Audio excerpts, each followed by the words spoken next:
Well, it's only right that I gotta ask you this. You know, G, I've always looked at you like the poster boy for someone who controlled the game with trash talking and was able to not only use it as a weapon, but, I mean, used it to the T. I wanna know, where did you actually get trash talking? And I know it comes with blacktop and hooping, but who is like the example? Because I know we all had somebody that we was inferior to, someone that we kind of looked at. You know, J Kidd was, you know, you was that for J Kidd. I wanted to know who was someone that influenced you when you was young. I know your dad played a big part, but when the trash talking and all that, like, take me through how you even came up with that, when you knew there was a weapon for you. KG, when it came to a weapon is, you know, growing up in Oakland, California, and I'm going to the playgrounds every day, and I'm the youngest one.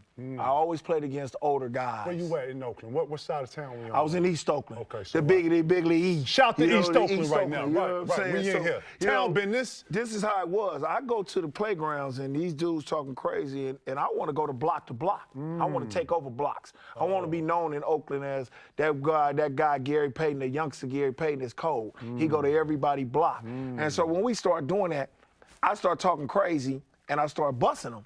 So they want to fight me all the time. Okay. So I was the one everybody want to beat up all the time, and then I had to bring a lot of reinforcements with me. I got you. So that made it to me where I jump over gate and go play on that playground, and that's what it did. So when I went to college and then I went to the pros, Carried it all with you. Carried it all with me. And then my daddy always told me, don't never back down from nobody. If you back down from somebody, you got to come in this house and then you're going to have to deal with me. Okay. So when I went into this league, and I started to master it, and I started figuring that people can't really talk with me and do the same thing I do.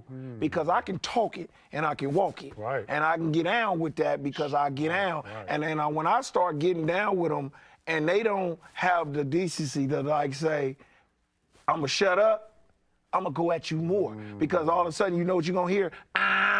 And then they gonna get subbed out. And then I'm walking by that bench and I'm be like, hey buddy, how you doing? You wanna come in here with me? It's a master to trash talking? It is. Right. It is, Kay. I mean, because you gotta say the right things. And you gotta know when to say it. Then when to say it. You gotta know what you're saying. What you're saying. Right. And if you want to say things that you need to bag it up. To be you got to effective. bag it up, Right. effective. Right. You know, some of these dudes right now, they ain't going to take it off the court. Right. They ain't doing that. Nah. So, you know what I'm saying? So some of these dudes, you can get away with it and punk a lot of them. But it's right now, trash talking ain't in this game right now. It's not. It ain't like that. It's nowhere. It's nowhere in this game. They don't want people to be seeing the kids to see that no more. Like when I was coming up, we trash talked and we made it an art. Right. Me, Reggie Miller. That was Jordan. encouraging too, though, that was right? just that was what competitive, you did. right? It was competitive Right. because I want somebody to say, Right. your wife this and that and that. Right. Well, your wife too. Right. Your wife too. Right. You know what I'm saying? Me, that's how I was gonna do it. You know what I'm saying? You gonna get down. I'm gonna get down with you. You say something about me, I'm going back at your head. And that's another type of level of competitiveness between two elites. Yeah. What I loved about you, bro, is that you played two sides of the ball. And everybody that plays basketball knows what I'm talking about. Not only were you an offensive juggernaut, but you had the lungs, the physicality, the know-how, and the makeup to play defense and lock people up, man. Like, it's not enough for that for me. It's not enough two sides, you know, of the ball, guys to play both sides of the ball. I just want to say, man, what you do, man, or what you did for the game is like a lost start, man. And thank you for sharing that, my dude. My man, you know what for it is, sure. GP, straight up. Man, we in here. Right, my dog. Look.